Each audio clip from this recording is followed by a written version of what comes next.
aí, eles trabalham muito com essa orientação junto aos outros ministérios, e eles criaram essa Impact Assessment Library, que é esse último item aqui, que eu vou só clicar para vocês darem uma olhadinha como que é, eu tinha deixado aberto aqui, que você pode fazer uma pesquisa, você pode colocar um termo, por exemplo, education, e eles mostram todas as avaliações do impacto nesse... Parece que a conexão caiu aqui no tempo que o computador ficou desligado. Mas eles mostram todas as avaliações. Está buscando agora. Então, aqui é uma base de dados do que ele já tem feito até agora. Bem, resumindo, tentando falar rapidamente, isso foi mais ou menos o que eu vi de interessante sendo feito lá.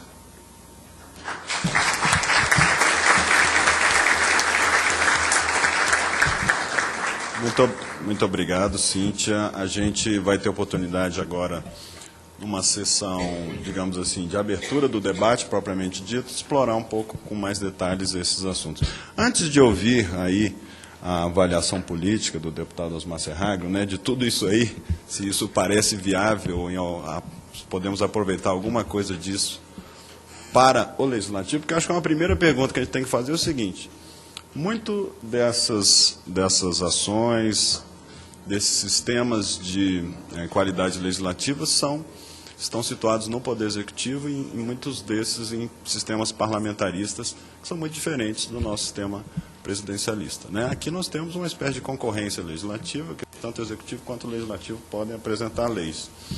Então, Luiz Henrique, faz muito sentido a gente questionar se isso é viável, em termos de legislativo, a gente criar uma forma, uma sistemática, uma metodologia de avaliação do impacto, primeiro, que tem um custo muito grande, que depende de uma série de fatores, como o Sérgio ressaltou, num ambiente de 15 mil proposições, quer dizer, nós vamos então selecionar algumas, deixar outras de lado.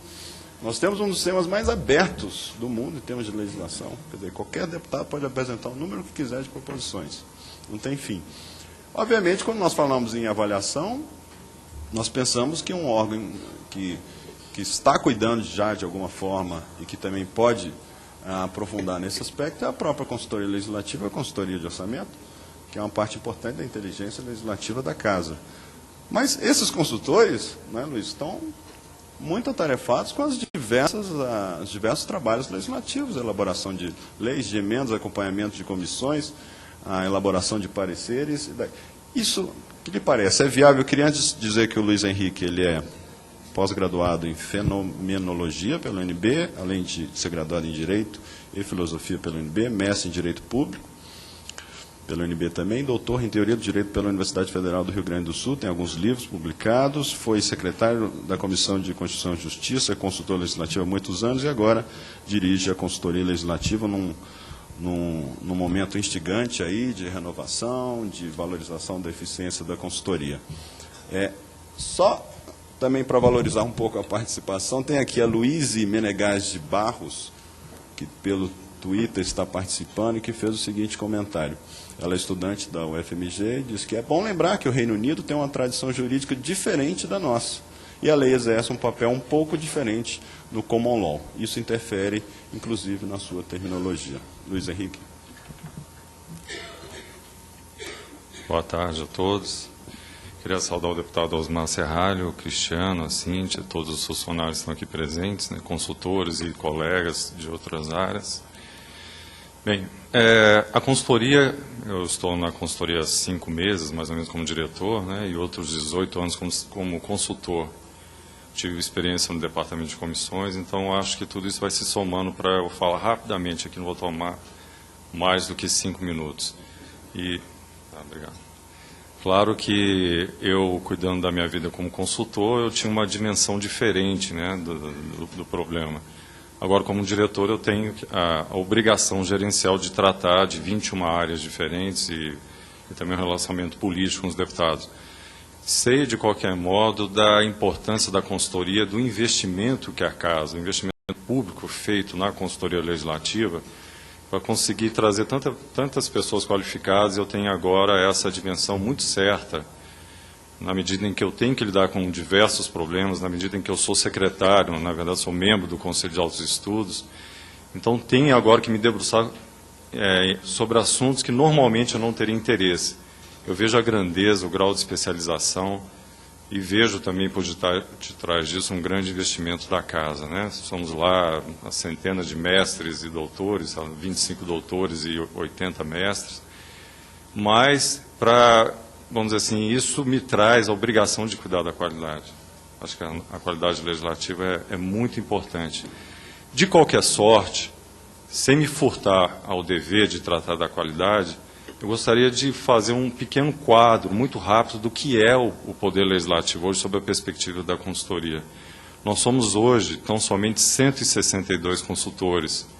Para vocês terem uma ideia, a Casa, a Irmã, tem mais consultores em atividades, segundo eu ouvi falar, do que a Câmara dos Deputados. Mas nós temos uma diferença. Nós temos que atender 513 deputados, 20 comissões permanentes, 18 comissões especiais, 11 subespeciais, 6 subcomissões permanentes, outros poderes. Outro dia eu recebi uma demanda de um outro poder que fez um convênio para assumir o compromisso de fazer uma legislação para um outro país e mandou a conta aqui para a consultoria. Naturalmente eu tive que me recusar, né? Cortesia com chapéu alheio, podemos dizer, né? A gente também tem uma demanda muito grande do Conselho, que faz parte da consultoria legislativa, em termos administrativos, mas está subordinado também à mesa. Bem, o que isso acarreta, meus amigos? Acarreta, primeiro, a importância da consultoria. Posso dizer porque, dos levantamentos que nós temos feito, praticamente 92% do que se faz nas comissões passou ou teve, de alguma forma, a contribuição da consultoria legislativa. Mas leva também a grandes distorções, né? Esse processo legislativo desorganizado nos levará este ano, se o Sérgio tem lá a dimensão de 15 mil proposições, nós temos a dimensão de 24 mil trabalhos escritos nesse ano. É uma projeção. Quer dizer, para vocês terem uma ideia, de anteontem para ontem entraram 160 pedidos na consultoria legislativa. Então, de fato, eu ter esse corpo qualificadíssimo, mas eu acho que num número reduzido, implica, uma vez ou outra, em alguma deficiência, alguma privação de qualidade. Sem contar na dimensão de diplomas, né? O Código de Processo Civil, o Plano Nacional de Educação, etc.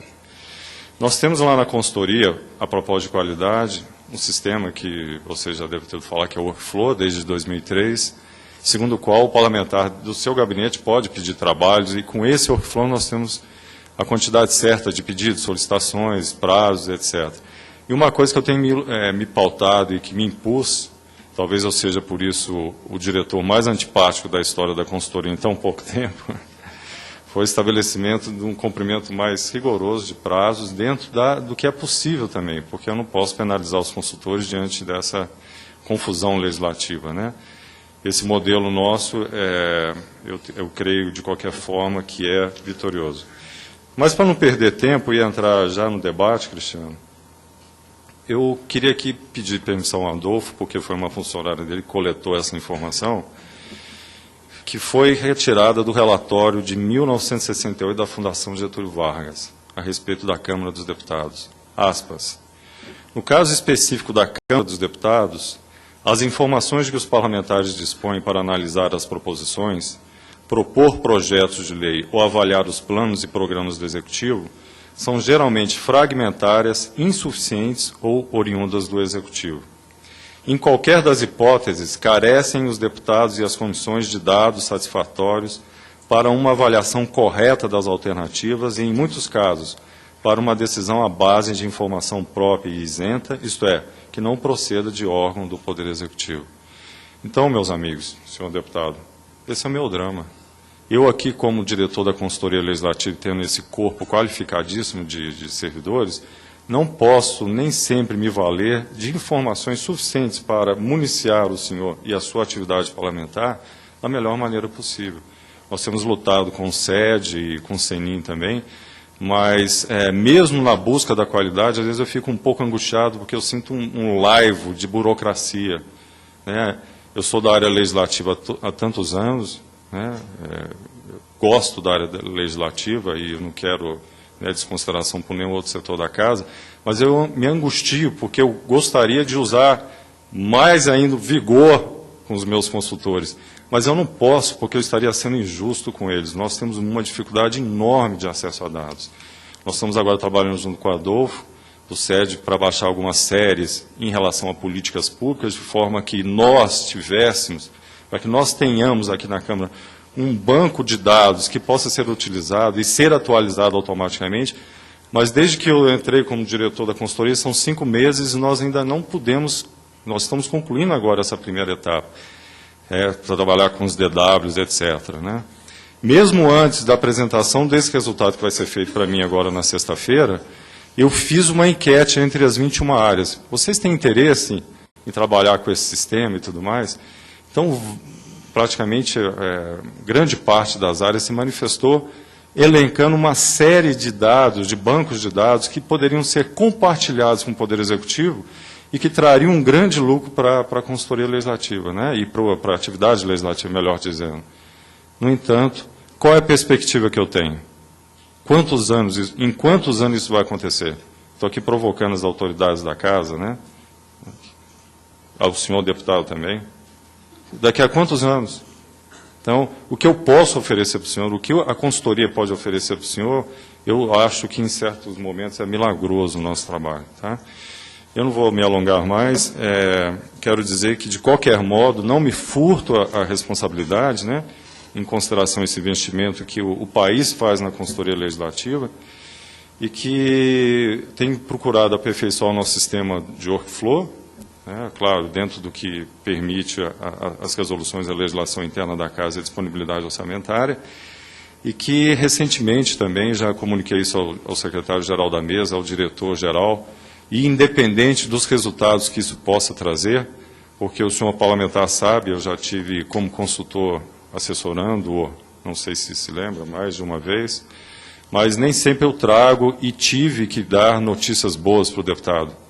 Muitas das vezes eu tive que contrariá-lo, dizendo que uma proposta dele, não dele, mas uma sugestão, algum parecer que ele estava trabalhando como relator, era eivado de inconstitucionalidade ou eivado de bom senso. Não me furto a fazê-lo, não tenho problema nenhum.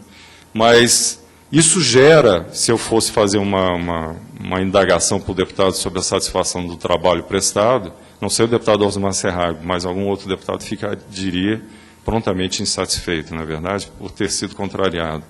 Independente disso, como eu já anunciei para o Sérgio, para o doutor Sérgio e o doutor Rogério, nós estamos agora viabilizando tecnicamente a possibilidade de, no workflow, já endereçarmos um questionário ao parlamentar sobre a satisfação, sobre a presteza no atendimento.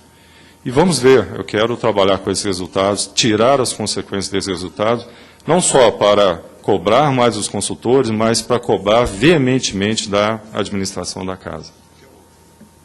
O workflow é o nosso sistema de processamento, ou seja, hoje o parlamentar do seu gabinete ele pode fazer a solicitação, e faz a solicitação, de trabalho, ou seja, quer que redija um projeto de lei, um estudo, uma consulta, todo o elenco da atividade legislativa parlamentar pode solicitar, vem por meio digital, vem a esse diretor que vos fala, que tem, vamos dizer assim, auxílio de 2 subdiretores, e nós, então, distribuímos para as 21 áreas.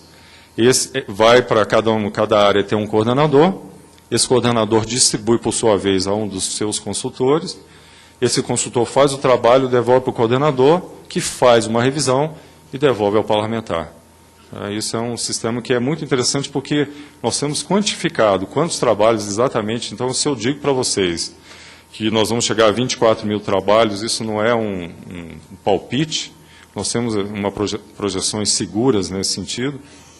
Se eu digo para vocês que 92% dos trabalhos das comissões da Casa tem contribuição da consultoria, isso é também fato, não é um dado aleatório. Então, em torno disso que nós fazemos o nosso trabalho.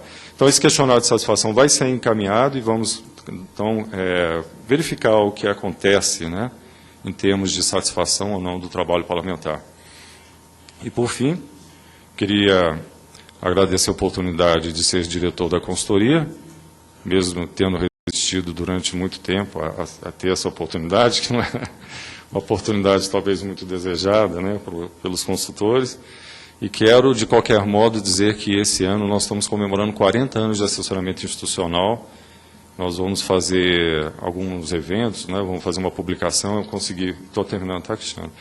Consegui reunir na minha sala há pouco tempo os ex-diretores vivos da consultoria legislativa que contribuíram para o modelo que nós temos, um modelo concentrado, um modelo institucional, um modelo que valoriza a democracia, porque lá nós não atendemos só do PMDB, do PSDB ou do PT. Nós atendemos indistintamente qualquer parlamentar, mesmo que não tenha partido. E nós, apesar de opções, talvez pessoais de consultores, porque são seres humanos que têm as opções políticas, nós nos obrigamos a atender da mesma maneira todos os parlamentares, sem distinção. Então, esse é o trabalho da consultoria e estamos comemorando os 40 anos. Muito obrigado. Obrigado, Luiz Henrique.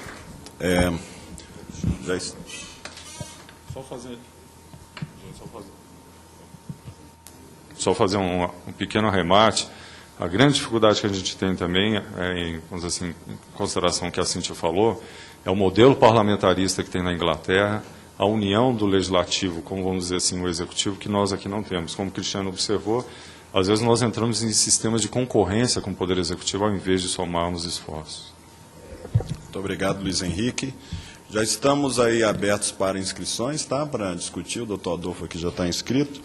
E eu queria perguntar ao deputado Osmar Serraglio, né, com a sua grande visão política, o deputado Osmar Serraglio dispensa apresentações, mas eu queria ressaltar que ele é deputado federal desde 99, assumiu aí diversos cargos aqui na casa, tem uma experiência política aí comum, e foi um notável primeiro secretário em 2007, no biênio 2007-2009, quando começou a plantar essas coisas da legística, né? Foi um pioneiro em protagonizar ideias, discussões e mesmo projetos nessa questão da legística. Quero que o senhor considere esse debate, esse projeto, como uma sequência do seu trabalho iniciado em 2007. Deputado, o que lhe parece tudo isso, essa coisa da avaliação do impacto legislativo, essa deficiência de informação, que é a matéria-prima para a realização desses relatórios de avaliação do impacto, e também se isso não pode dar um caráter por demais técnico, às vezes, ao trabalho político que é necessário ter. Quer dizer, será que também não podemos sair de um extremo para outro, né, de talvez uma falta de avaliação técnica que dê condições para os deputados avaliarem as melhores opções para a tomada de decisão, também chegar aí um ponto em que os deputados, em algum momento, se sintam alijados, né? O Sérgio presencia toda vez lá no plenário que, no calor da discussão do plenário, né, que a política arruma formas que são muito interessantes de resolver o problema ali, né, e de fazer votar uma proposição que muitas vezes, se não é naquele momento, não passa mais. Ah, mas precisa de uma avaliação do impacto daquela emenda, então passou o timing. Como dizia um sábio chinês, né, perde tudo quem perde o momento certo. O que lhe parece, então, tudo isso? Eu vou tecer antes algumas considerações. Primeiro, eu quero dizer que quando o primeiro secretário, os que me estavam mais próximos sabiam que eu ficava meio aflito diante das licenças que pediam aquela que, de certo modo, substituía a licença prêmio, sei lá como é que chamavam, mas era a licença para estudos, para capacitação. Tanto é que eu, de alguma maneira, passei a introduzir a obrigatoriedade de quem o fizesse que trouxesse uma síntese, pelo menos, para que isso fosse compartilhado. E eu não sei de outras, mas eu quero dizer que foi com orgulho enorme que eu assisti eu vejo que realmente foi proficiente. Valeu a pena nós termos, a casa ter investido no estudo que a Cíntia fez, e eu queria solicitar ela, não sei se já eventualmente já traduziu isso numa peça, porque aqui ela tem a síntese. Mas, se não tem, eu queria solicitar que fizesse, com essa experiência crescida dos dados pessoais, das visitas, tudo, para que nós efetivamente tivéssemos um proveito mais cabal possível dessa sua experiência.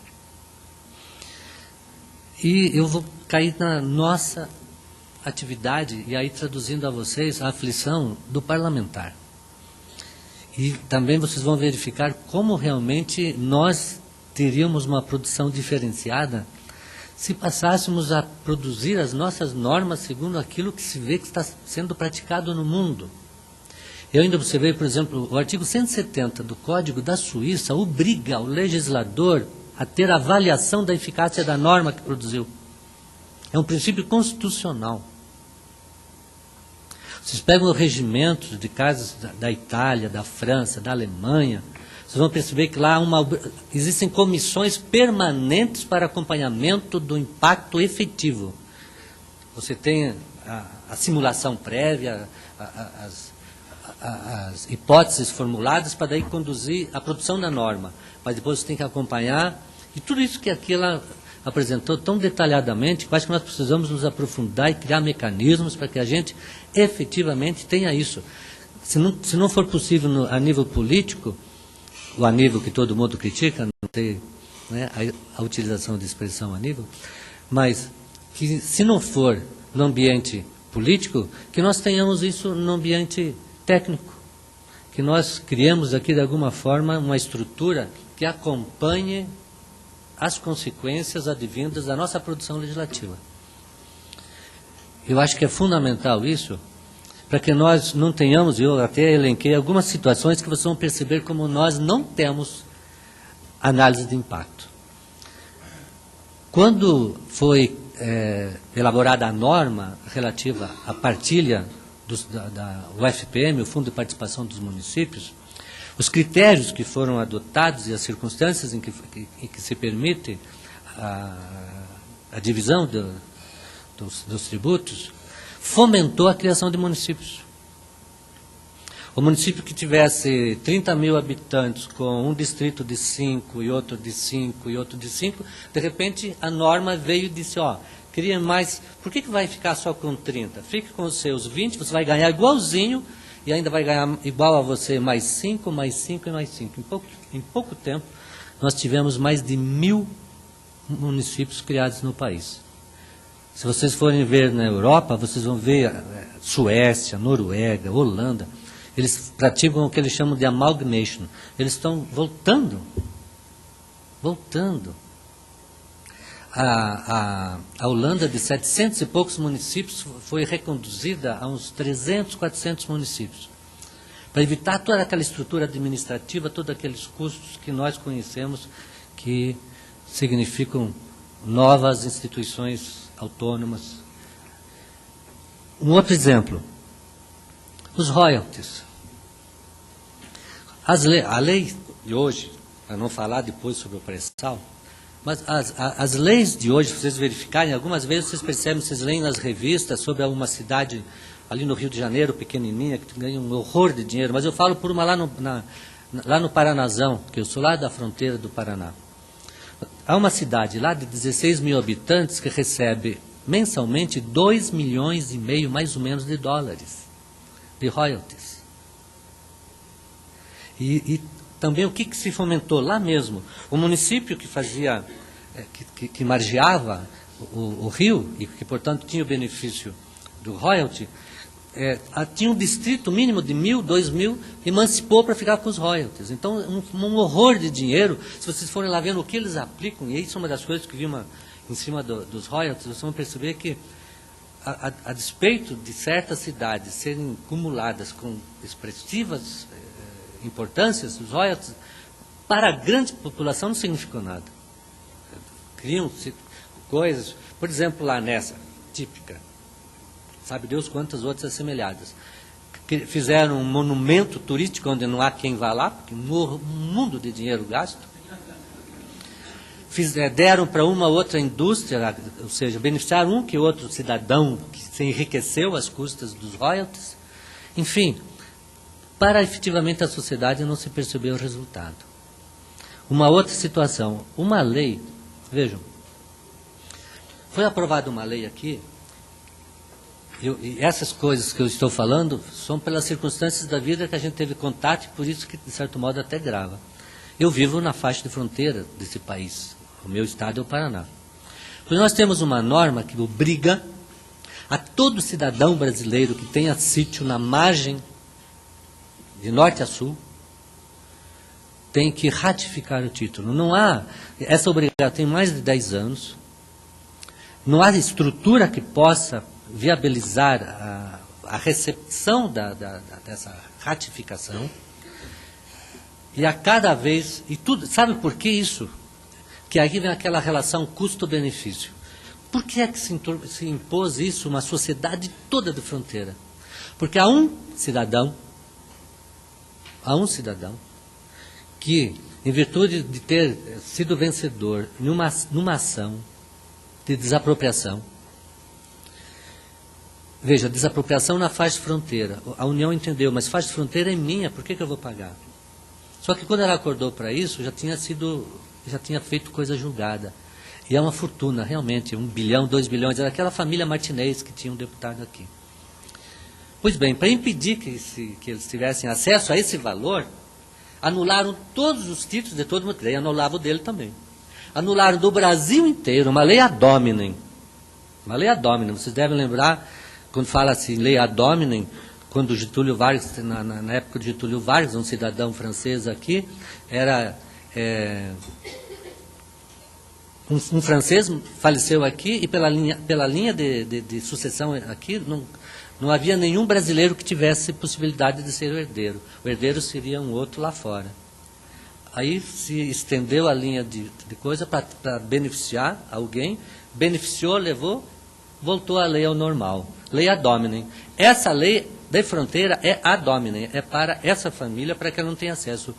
Todos os proprietários rurais são milhares, se não milhões, de repente, obrigados a ratificarem, e está na lei. Se não ratificar, o título é nulo. Aí vai o banco pegar um financiamento, não, seu título é nulo, você tem que ratificar. E você não consegue ratificar. Uma outra que eu queria... Dessas leis que são feitas sem essa reflexão, o impacto de consequência, enfim, se tem consequência. Porque pode haver uma expressão como essa, uma lei que não pega, significa, isso é um vexame para o legislador. Como eu acho que é um vexame para nós da Comissão de Constituição e Justiça, vermos as ADINs que circulam por aí, mais de 1000. Isso é um atestado da nossa incompetência. Nós não verificarmos que estamos produzindo normas inconstitucionais, como ele próprio falou. Como seria melhorado o nosso trabalho como parlamentares se nós fizéssemos esse método que ela disse? Primeiro, cingir o âmbito daqueles que podem propor. Nós juramos cumprir a Constituição. Nós rasgamos, pelo menos mentalmente, todo dia. Porque todo dia tem uma emenda constitucional ali para você assinar. Aí você assina por compaixão. Oh, eu estou precisando do meu dinheirinho. Tá bom, é só para discutir. Mas é mais a instituição assoberbada com projetos e projetos. Até eu pensei, vocês estão no ambiente que trabalham na transparência, eu acho que uma forma de evitar, porque uma das coisas, e aqui já se fez referência a isso, que se valoriza o parlamentar é dizer, eu tenho um projeto que diz isso. Só que aquele projeto, eu lembro, por exemplo, eu fui relator, num certo período, da inimputabilidade, a redução da responsabilidade penal. Tinha 21 absolutamente iguais. 21 projetos absolutamente iguais. Ou seja, foram colhidas 171 assinaturas, muito mais, tramitou, circulou, pegou e passou para cá, passou para aquela repartição, percebe? Então, isso é a tal da legística. A legística é essa organização mental que nós precisamos. Eu lembro que numa campanha que eu fiz ali, não sei se era para secretário, para presidente, eu falei, nós precisamos eleger uns 50 temas, e todos nós nos concentrarmos naqueles temas. Nós não vamos solucionar o mundo. E quando vem alguma coisa que é diferenciada, de alguma maneira canalizar para que vá para aquele tema. E aqui ela fez a referência. Quem provoca os temas lá é o executivo que encaminha praticamente numa produção legislativa. Mas é um parlamentarismo. Tudo bem, também não estou querendo dizer que nós devamos aqui nos engessar. Mas também não pode ser essa forma abusiva, eu diria estúpida, de atuar. Porque toda a capacidade, competência que tem de muita gente boa nessa casa, tanto no ambiente de vocês quanto nos parlamentares, é mal baratada. Tristemente. Outra coisa que eu acho que eu não sei como, e aí o pessoal vai me execrar o que eu digo, mas eu não suporto aquela repetição de discursos iguais. Você perde 2, 3, 4 horas, sempre a mesma coisa, tem que ser mais objetivo. Aqui é uma produção, aqui não é um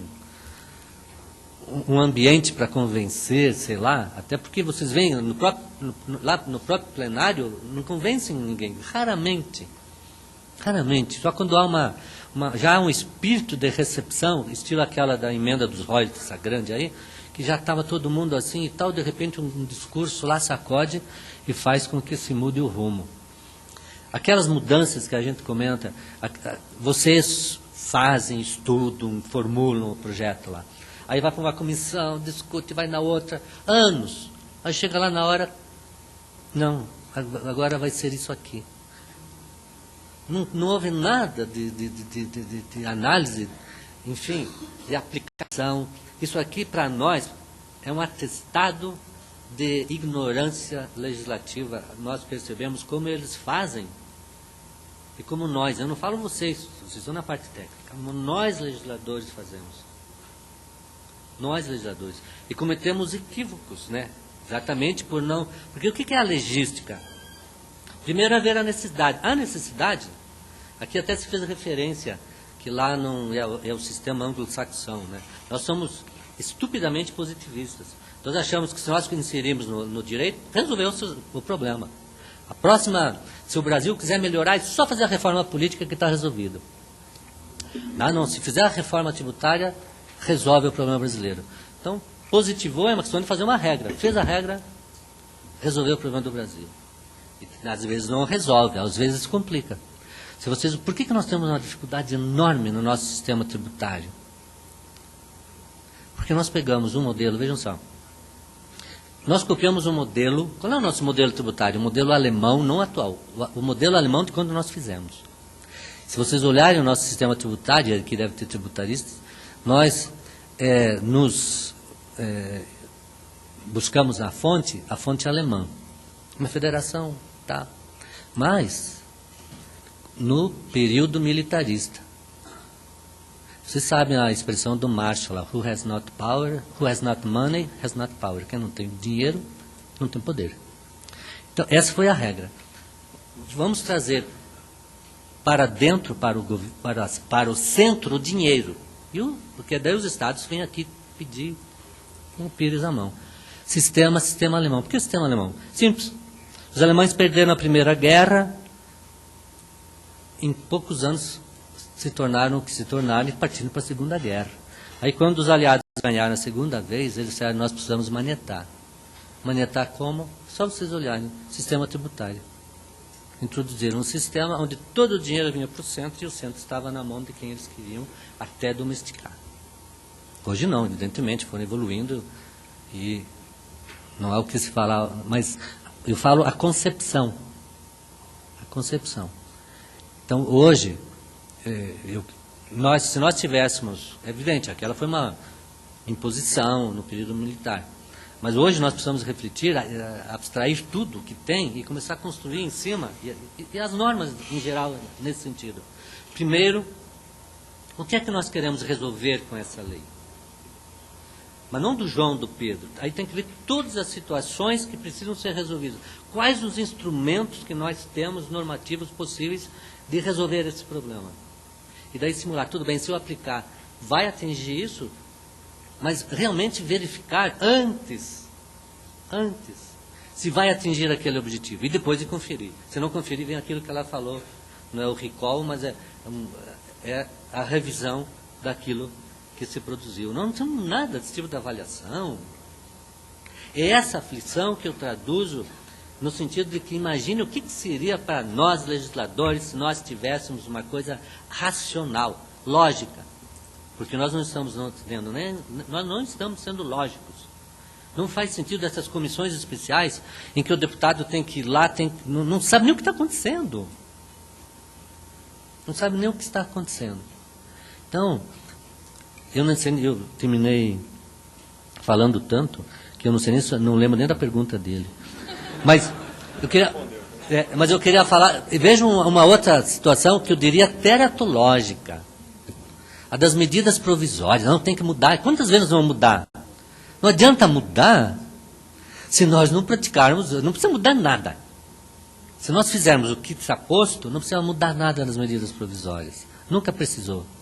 Porque nós copiamos lá do modelo italiano, só que lá tem que imediatamente mandar, e tem que, se tiver em recesso, tem que convocar, tem que decidir em poucos dias se a medida provisória vai ou não vai ter eficácia. Se não tiver, cai o gabinete. É uma medida do regime parlamentarista. Aí nós trouxemos para cá, tudo bem. Com modos em rebus, vamos adaptar. É só cumprir. O que nós colocamos lá?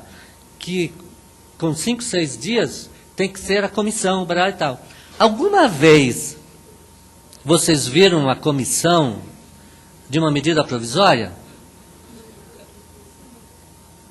Então é o parlamento que se anula.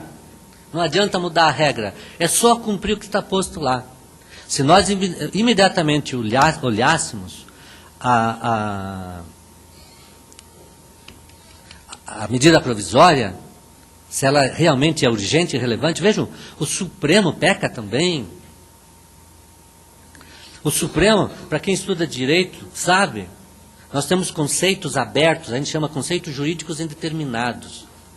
São palavras vagas que admitem, mas tem um ambiente. Existe um exemplo de Carrió que é terminativo sobre a compreensão disso. Imagine que nós apaguemos aqui as luzes todas e eu pegue uma lanterna e foque. Aonde está focado? Se alguém de vocês disser que aquilo lá está escuro, está sendo ilógico. Ao mesmo tempo, se o foco é pequeno, está mostrando ali, mostrar lá do outro lado, escuro, se o cara de celular está iluminado, ele é ilógico. Então, nós, mesmo nos conceitos vagos, nós temos situações que são definidas. Então, lá é escuro e aqui é claro. Agora, quando você passa da zona clara para a zona cinzenta, só ali que o conceito jurídico pode ter nuances de interpretação. Fora disso não é interpretação, é só uma. E quando você bota relevante e urgente, e o Supremo, ao invés de nas situações em que não é urgente, pode uma medida provisória ficar valendo? Nós temos medida provisória, esse Código Florestal que nós estamos estudando, há 10 anos, é uma medida provisória, sabiam? Até hoje, em vigor, no Brasil, sem nunca ter passado pelo parlamento. Porque ela veio, daí mudou o sistema, o regime, e ela ficou no estoque. Tem 50 e poucas medidas provisórias que são leis definitivas no Brasil, que nunca passou pelo parlamento. Enfim, para vocês verem que se vocês têm aflições, nós também temos. Né? Nós também temos. Mas, de qualquer modo, quero dizer que é uma alegria, um privilégio. Quero que vocês nos ajudem na parte técnica, porque na parte política é difícil. Eu já participei da reforma do regimento interno da casa. E, por exemplo, a gente atua na área jurídica, vocês sabem, ninguém pode ir lá na justiça, entrar com uma ação, outro ir lá entrar com uma ação igual. Não tem como entrar com uma ação. A litispendência. Aqui vai, faz outro igual. Aí você fala, vamos tirar isso aí. Vamos tirar. Né? Primeiro você tem que ir lá na biblioteca, ver, tem isso aqui já está. Vocês não convencem o deputado a tirar essa iniciativa. Porque acho que isso aí é que dá a exteriorização e tal. Então nós temos que achar outro caminho. Por acaso, Sérgio, meu ocorreu agora. A gente vai falando e vai pensando, né? A hora que vocês colocarem na tela, para que todo cidadão brasileiro saiba, por exemplo, a inimputabilidade, está aqui o projeto. Qualquer brasileiro que acessar sabe, ó, lá tem um projeto assim. O cara que apresentar ali vai dar um atestado de ignorância. O Brasil inteiro vai saber, isso aqui já tinha lá. Comece a pensar nisso, vai reduzir bastante desses projetos repetidos que tem aí. tem tudo. Imagina 16 mil projetos. Bom, vamos continuar. Eu vou continuar só um pouco, tem o avião 648. Tá bom. Muito obrigado, deputado Osmar Serralho. Bom, gente, a gente não sabia que ia render. Tá bom. Vamos fazer o seguinte, para a gente já ir encerrando, vamos passar por uma rodada rápida aí de perguntas, tá? Eu peço que todos que querem participar aí, tem aqui Eu só queria dizer o seguinte, eu realmente vou ter que sair, mas eu me disponho, vocês vão ter outros ali? Quem quiser fazer, a menos que alguém queira, não sei. Mas eu realmente falta 1 hora, agora ele me assustou. Tá. Então, E eu vou vir, aí eu estou por aí, e na outra vez que vocês tiverem um encontro, Maravilha. eu me disponho. Agradecemos então a presença do deputado Osmar Serralho.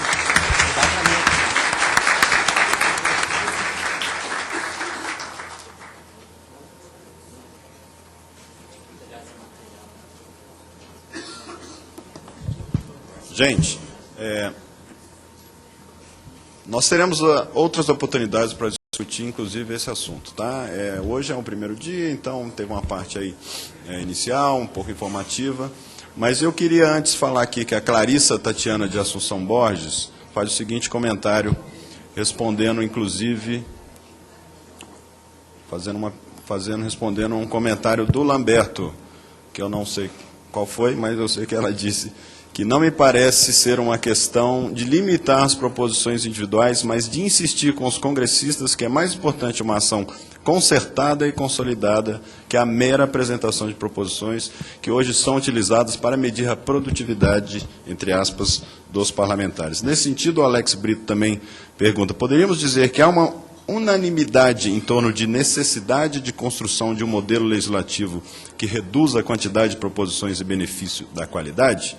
Aí eu queria, então, para a gente, já encerrando, passar a palavra para o Adolfo, que é o primeiro inscrito, que, se puder fazê-lo de forma objetiva. Primeiro dizendo o nome e de onde que trabalha, para fins de registro, por favor. Adolfo Furtado, eu sou consultor legislativo da Câmara e estou, no momento, dirigindo o Centro de Documentação e Informação. Eu queria fazer só 2 comentários assim bem rápidos em relação a essa questão específica de qualidade legislativa, de legística. O primeiro tem um pouco a ver com o que Cíntia mostrou, a situação específica, bem peculiar do sistema britânico, em que, por ser um regime parlamentarista, o governo surge do parlamento. E em função disso, o próprio parlamento, por assim dizer, ele tem total acesso aos dados do governo, por definição. A minoria, a oposição, forma o seu gabinete sombra, o seu shadow cabinet, e eles ali vão se virar, mas a maior parte do parlamento tem acesso direto à informação estatística. Isso nós temos algumas semelhanças. Aqui eu estava até comentando um pouquinho com o Lúcio que não é muito diferente a situação. Se você for olhar a maioria das proposições que efetivamente são aprovadas no Brasil, elas surgem do Poder Executivo, não dos parlamentares.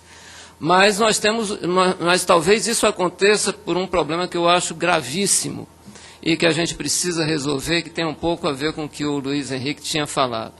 Existe uma enorme assimetria de informação entre o Poder Executivo e o Poder Legislativo, que deveria ter a autonomia do Poder Legislativo, ela tem que se manifestar de várias formas. Uma delas é ele ter o direito e a absoluta abertura de ter acesso a todas as informações sobre políticas públicas que são necessárias para ele poder elaborar boas leis e fiscalizar as ações do Executivo. Isso não acontece. Não acontece nem mesmo quando o Legislativo coloca em lei mecanismos específicos para determinar que o Executivo encaminhe informações.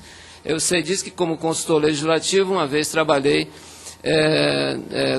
assessorando um projeto de lei sobre o Fundo de Garantia, um projeto de lei complementar que criava novas contribuições, e eu sugeri ao relator, então, na época, o deputado Medeiros, que incluísse um artigo obrigando a Caixa Econômica Federal a informar trimestralmente ao Congresso Nacional, às comissões de trabalho, de finanças e tributação, a reunião e os gastos que eles estavam fazendo com a contribuição que estava sendo feita. Pergunte quando eles mandaram essa informação. Nunca. E o que é pior, nunca o Legislativo cobrou a informação. Então, nós temos uma enorme assimetria de informação que cabe a nós tentar reduzir para criar possibilidades de que a análise prévia do mérito da lei e a avaliação de impacto das leis possa ser algo viável. Quer dizer, nós temos aqui, na Câmara dos Deputados, no Senado, no Legislativo, nós temos aqui um grupo de consultores legislativos que, ao contrário do IPEA, que tem um foco muito grande em economia, nós temos o privilégio de ter um conjunto enorme de consultores legislativos nas duas casas, com uma formação multidisciplinar e, portanto, muito mais rica do que a que existe no Legislativo para avaliar as leis e o impacto delas. Principalmente pelo fato de que a gente sabe como as leis são feitas. O Executivo, ele não tem a menor ideia de como é que, quando ele encaminha uma lei para cá, como são os processos políticos de negociação dessa lei aqui e o que isso envolve. Nós temos muito mais ideia do que o Executivo de quem são os ganhadores e quem são os perdedores da lei, que é uma das coisas mais importantes para a avaliação de impacto lá na Inglaterra.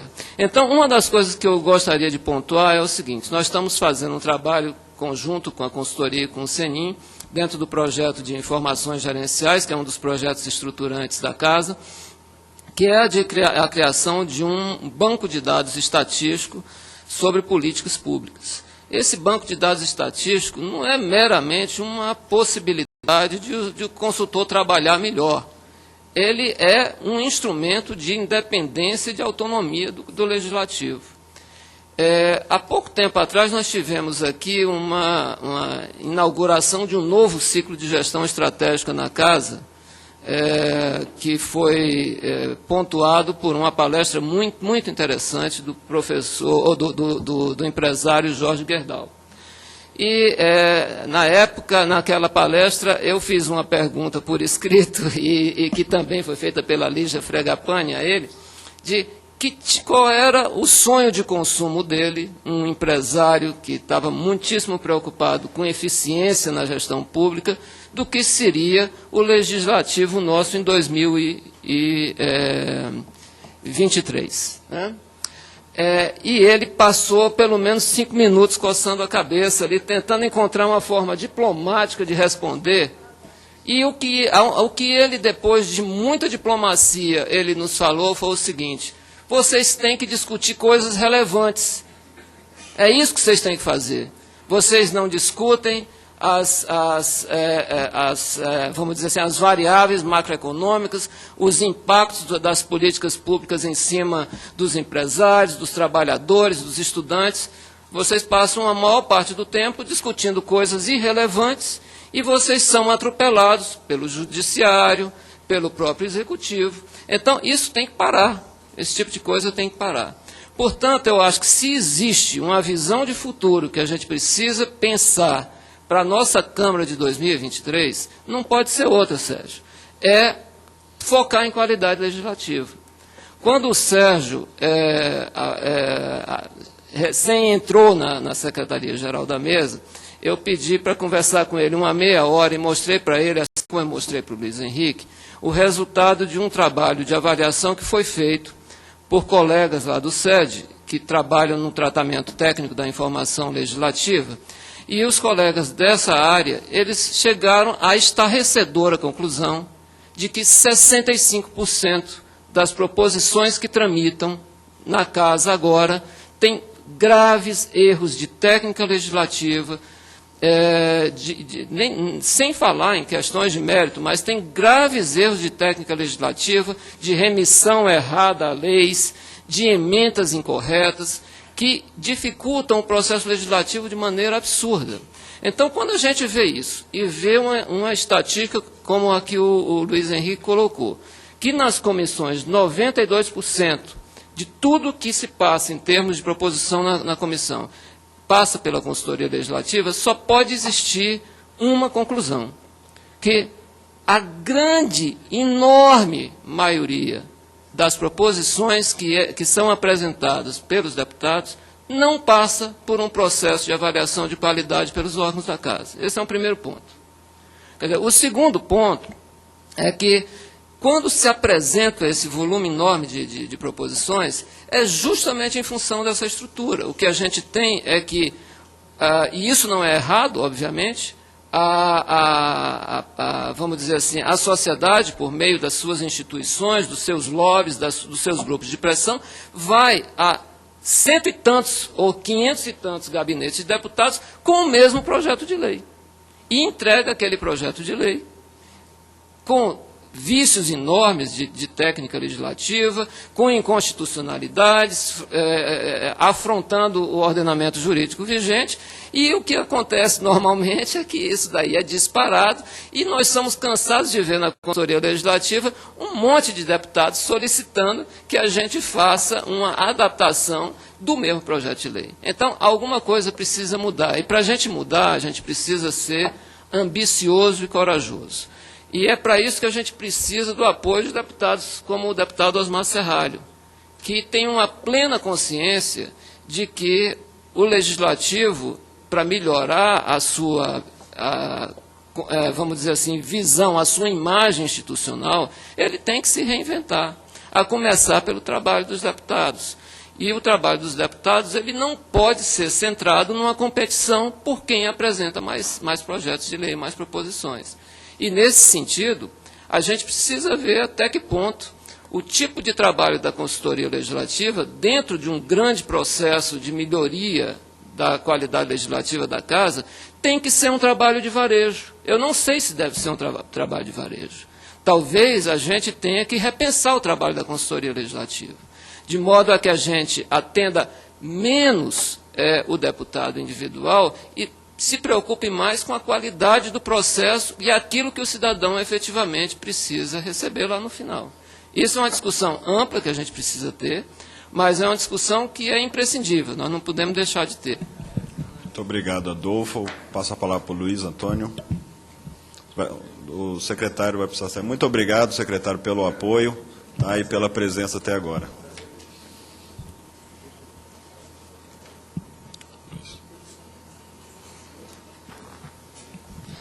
Obrigado, Cristiano.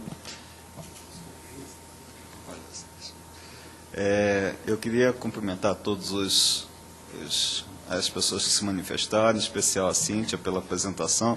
Evidentemente, o modelo inglês ele não pode ser traduzido diretamente para a nossa situação, isso é evidente, mas ele traz algumas questões para reflexão muito interessantes. Já há algum tempo nessa casa, eu acho que a gente criou, ao longo aí de bons anos, eu diria até mais do que os 12 ou 10 anos que foram referenciados aqui, alguns sistemas que caminham no sentido da gente poder, vamos dizer, pensar hoje num sistema de qualidade legislativa minimamente eficiente, né?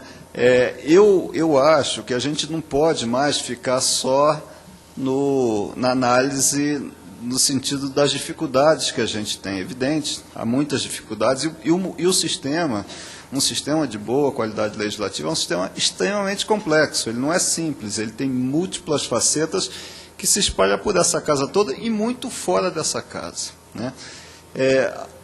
Ao longo desses 20 anos aqui na casa, eu aprendi que a gente tem que fazer, a gente não pode ficar só esperando. Vou citar alguns exemplos muito rápidos, eu não quero passar de 2 ou 3 minutos de intervenção, mas a gente, em determinado momento, não tinha sequer acesso aos dados de informações financeiras do Executivo, do CIAF, né? E ficava aquela briga, dado está no Executivo, não sei o que e tal, até que a gente sentou e falou, vamos lá e vamos buscar os dados, vamos lá, conseguimos o apoio político, o presidente ligou para o ministro, e a gente conseguiu trazer os dados. Hoje, toda noite, a gente tem atualização dos dados do CIAF aqui dentro da Câmara. Né? Então, se a gente entende que algumas informações precisam estar aqui, vamos atrás delas. Né? Eu sugeriria que a gente pudesse formar, de fato, um grupo, usando um pouco dessas experiências que a gente aprendeu, Cíntia, e a vivência que a gente teve nos últimos anos, para a gente pensar o processo como um todo, sobre essas várias facetas de qualidade legislativa, e a gente vai se surpreender que muitas das coisas que a gente precisa fazer é uma mera questão de organização. A gente hoje tem bons instrumentos de consulta pública, hoje a gente tem um processo legislativo que não é perfeito, mas ele pode ser aprimorado e ele atende muitas coisas. A gente tem um conjunto de consultores nessa casa de excelente nível. Né? Se a gente pensar e organizar um pouco melhor essas questões, eu acho que a gente pode fazer um bom diagnóstico e sair com alguns bons relatórios de pontos que a gente pode avançar no sentido de melhorar a qualidade legislativa aqui dentro do Congresso, com algumas questões que a gente pode beber aí fora. Tá? Agora, é um trabalho que envolve grande parte da casa. Ele não pode ser feito só na consultoria, nem só no SED, nem só no DECOM, nem só na SGM ou no DETAC. Vai ter que envolver muita gente aí. E eu acho que a gente tem que fazer, primeiro, uma análise desses pontos como um todo e sair com algumas propostas, algumas questões que vão ser um pouco mais delicadas. Apoio político, a gente já tem. A gente já tem de vários senhores parlamentares. Hoje estavam aqui o Paulo Pimenta e o Osmar Serralho, mas são vários parlamentares que topam encarar essa briga com a gente. Mesmo que isso signifique, lá no nosso diagnóstico, ter algumas recomendações de alteração de regimento, que ele mesmo falou que é um parto, vai ser muito difícil a gente conseguir. Mas vamos tentar. Né? Se a gente não fizer, não vai acontecer nunca. Né? Vamos fazer essas coisas dessa forma.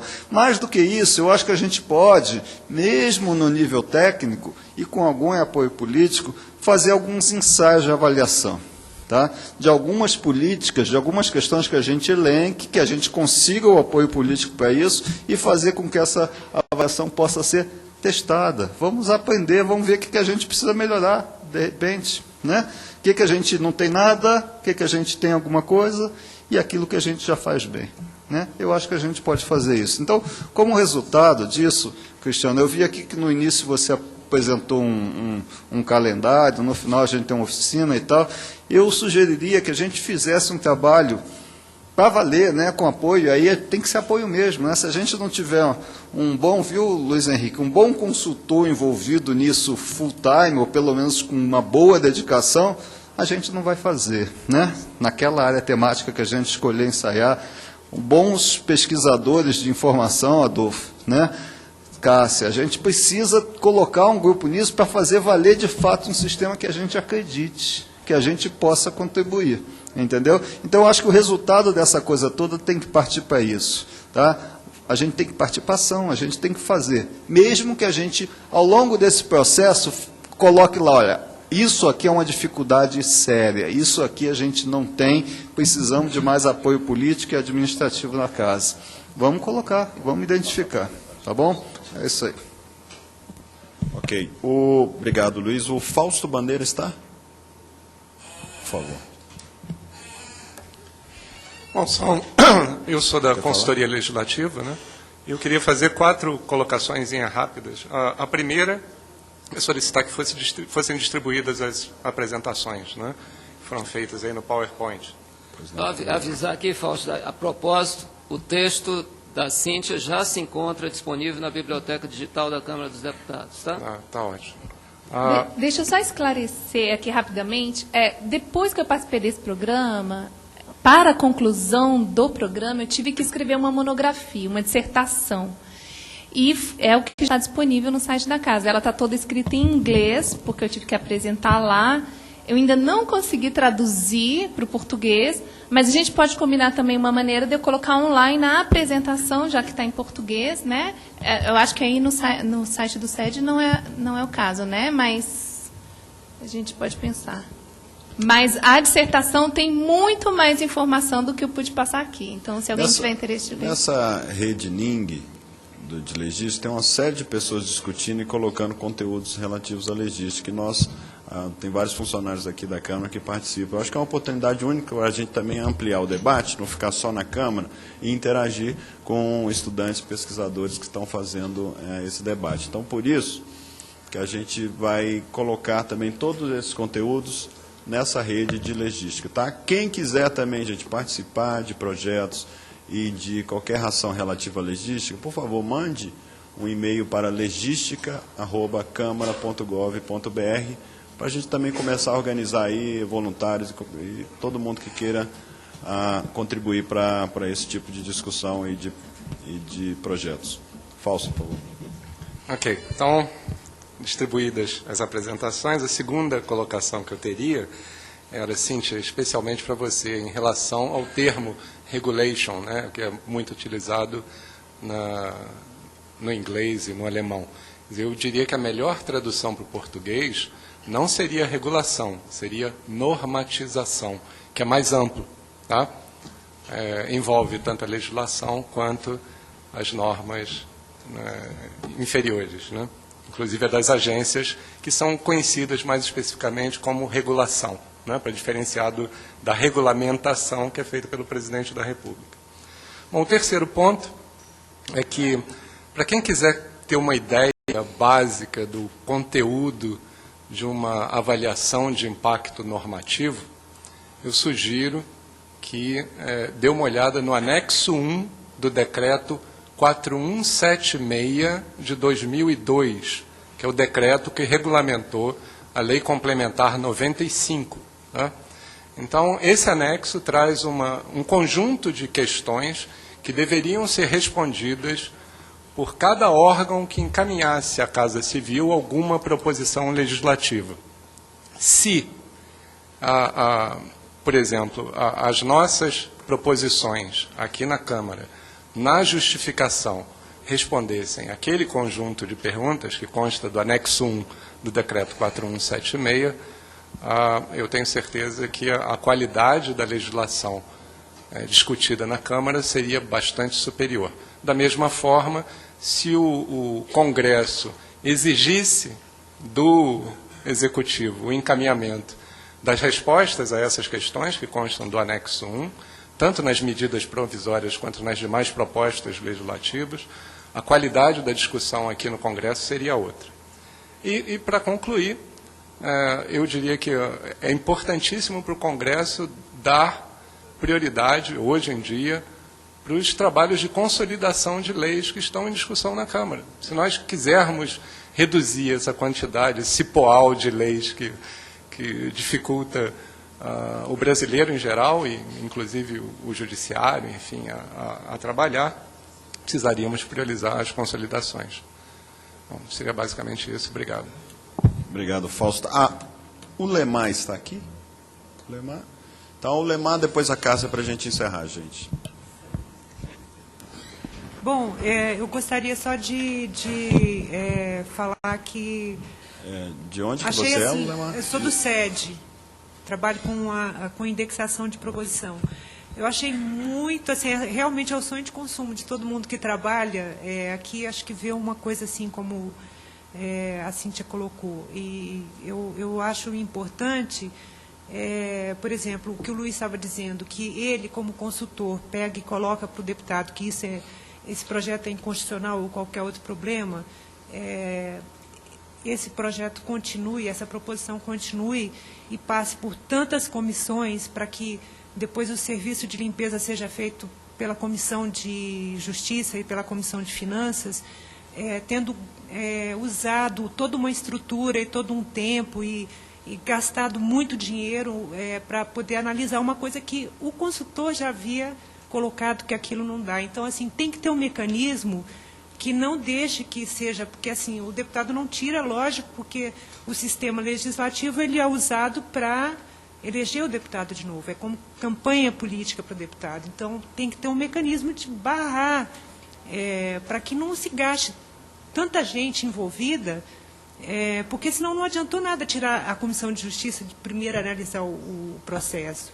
Né? Porque acaba que ela está fazendo isso depois de passar de novo e gastando muito mais tempo de muito mais gente. Então, tem que ter um mecanismo de parar uma coisa que é evidentemente desnecessária, né, de continuar. Então, eu acho que assim, se tiver mais debate, se tiver mais alguma maneira de fazer com que isso dê certo, vai ser muito produtivo para o país, né? Então, era só isso que eu queria colocar. Obrigado. Cássia? Meu nome é Cássia Botelho, né? Eu estou no Departamento de Taquigrafia, Revisão e Redação. E gostaria de dar o testemunho assim, desse momento singular que a gente está vivendo na área legislativa, né, da importância disso. Eu não vejo que essa discussão vai terminar naqueles 5 temas. Eu acho que outros temas vão ser propostos. Eu concordo muito com o Luiz quando ele falou nessa necessidade de um diagnóstico. Não é? Eu acho que todos nós, nesse pouco tempo em que assumimos desafios na área legislativa, temos feito diariamente diagnósticos de normas que existem por questões de que elas sempre existiram, de normas que existem e não são aplicadas, de normas que existem e precisam ser alteradas. Né? Agora, é importante realmente a gente olhar isso de uma maneira conjunta. Né? Eu acho que a importância desse seminário passa nesse sentido, porque se a gente quer uma melhoria para a Câmara, é importante que essa área legislativa trabalhe unida e eu acho que essa discussão nesse ciclo de debates traz essa visão. Então, gostaria de ressaltar isso. Tá bom? Parabéns aí a todos. Obrigada. Ok. Para encerrar, então, Lúcio. Vou ser bem objetivo. Estive recentemente em Timor-Leste apresentando um relatório nacional. Eu sou da área administrativa e da assessoria técnica da diretoria-geral. Mas na hora que você passa os números absolutos da produção legislativa para um europeu, no caso aqui, essa observação foi da secretária geral de Portugal, doutora Adelina, conselheira Adelina, a terminologia, na hora que ela se depara com esses números do nosso processo legislativo, é frenesi legislativo, aquela disputa dos tubarões buscando a carne, né, que é utilizado na disputa pelo alimento. É isso. E o deputado Osmar Serra, ele fez essa crítica, ou autocrítica especificamente, à necessidade de revisão que o Adolfo está colocando, essa análise crítica, essa busca por instrumentos. Mas também não vamos ser tão autocríticos assim. Se a gente for buscar no processo de elaboração da nossa Carta Constitucional, até a sistematização, até a Comissão de Sistematização, esse país estava sendo moldado, voltado para o parlamentarismo. E, de repente, nas 2 últimas votações, praticamente, é que nós modificamos e introduzimos sistemáticas o presidencialismo, e ainda tivemos que conviver com essa mistura, ou seja, a própria medida provisória. Enquanto sistemas constitucionais sequer permitem que o Poder Executivo possa ter a iniciativa de uma proposta de lei, aqui você tem uma medida provisória, você tem matérias que são de reserva, iniciativa exclusiva, privativas do Presidente da República. Então, nós temos que fazermos uma autocrítica, mas também temos não podemos perder o foco da nossa história constitucional e do próprio processo de formação da nossa Carta Política. É só apenas uma observação de alguém que é da área administrativa, mas que vê com muito bons olhos essa preocupação da área legislativa, não com a quantidade, né, com frenesia, mas com a qualidade. Eu acho que vocês estão indo muito bem. Muito obrigado, Lúcio. Eu vou dar a última palavra ali para a Cristiane, assim, já estenderam o máximo. Viu, Jair? Vou ficar te devendo hoje, porque para nós também não deixarmos o debate nos cansar, né? Acho que a gente tem que ir devagar. Vou ser bem rápida, já que eu estou aqui na ponta de um processo, dentro do Centro de Documentação e Informação. Meu nome é Cristiane Coelho, eu trabalho na coordenação de pesquisa do SED, e depois de ouvir todas essas participações e apresentações, e a gente se vê aqui no final do processo, que é a entrega da informação para a sociedade. Nós estamos num local onde a sociedade nos pergunta e quer localizar leis, e aí que entra o que o Adolfo falou da perda e da dificuldade que a gente tem de localizar uma lei por causa de erros na técnica legislativa. E o impacto que isso causa na recuperação da informação, e na entrega que a gente tem que dar, e na explicação que a gente tem que dar para a sociedade, diante de todo esse caso que foi apresentado aqui. Questões do tipo, por que demora tanto para uma determinada proposição ser aprovada? Então, a gente se vê diante de ter que explicar, dentro de uma técnica, ou dentro do que é regimental, e devolver isso para a sociedade. Olha, não é aprovada por isso, por aquilo. A dificuldade que a gente tem de repassar essa informação no meio de todo esse caos que vocês apresentaram aí. Então, isso tem um reflexo muito forte na área de informação e na área da devolução da informação para a sociedade. Maravilha, muito obrigado. Bom, eu queria perguntar aqui aos nossos palestrantes, participantes da mesa, se querem fazer comentários finais. Só antes de dar uma última informação, que tudo isso aqui está sendo gravado, vai ser registrado, transformado numa publicação também, de forma que as pessoas continuarão tendo acesso a esse conteúdo. Quem quiser continuar a participar e acompanhar essa discussão, por favor, acesse então a rede ning.legistica, onde especialmente o grupo de discussão Experiências Legislativas, onde que nós vamos poder continuar fazendo essa discussão, obviamente que a gente viu que é muito complexa. Por favor, Cíntia. Eu só queria, para concluir, deixar algumas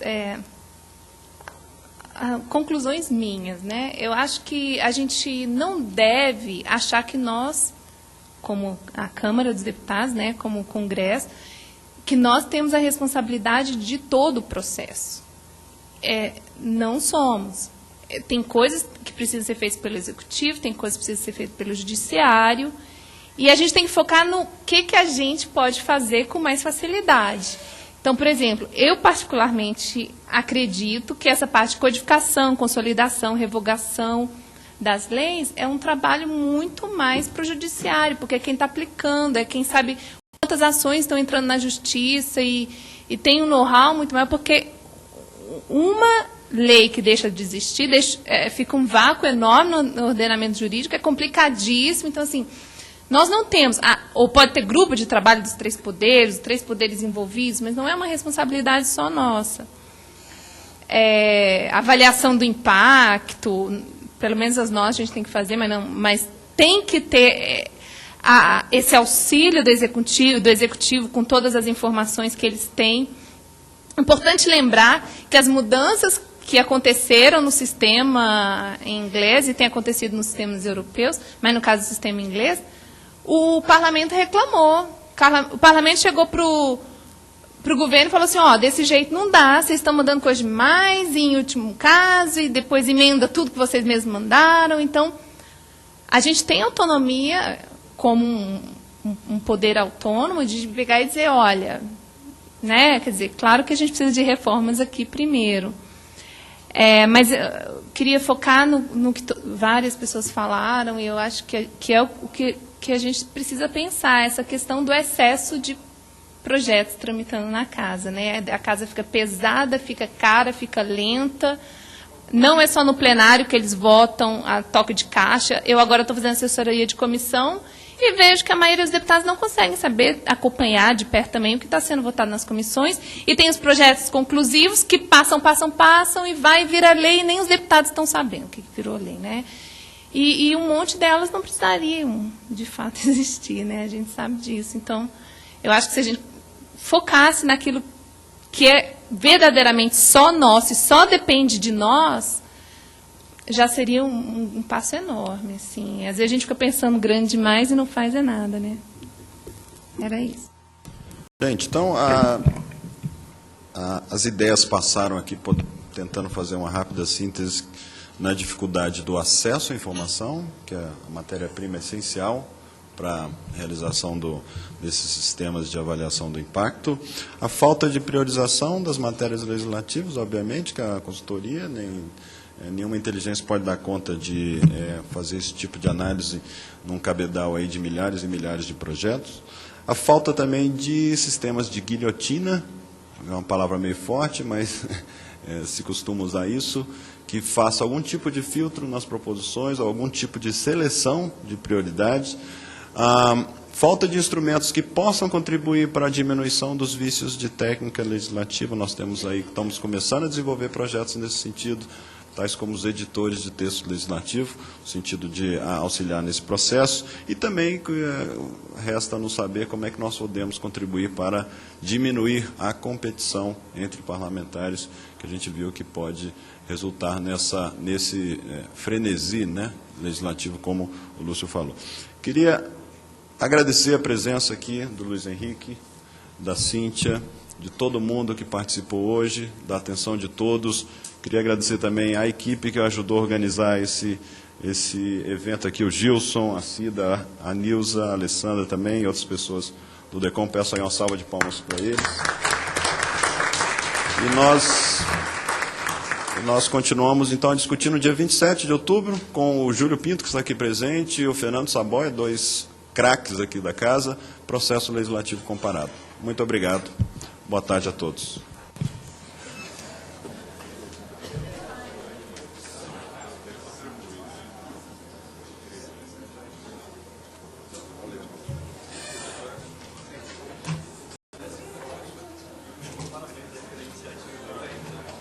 Vocês conseguem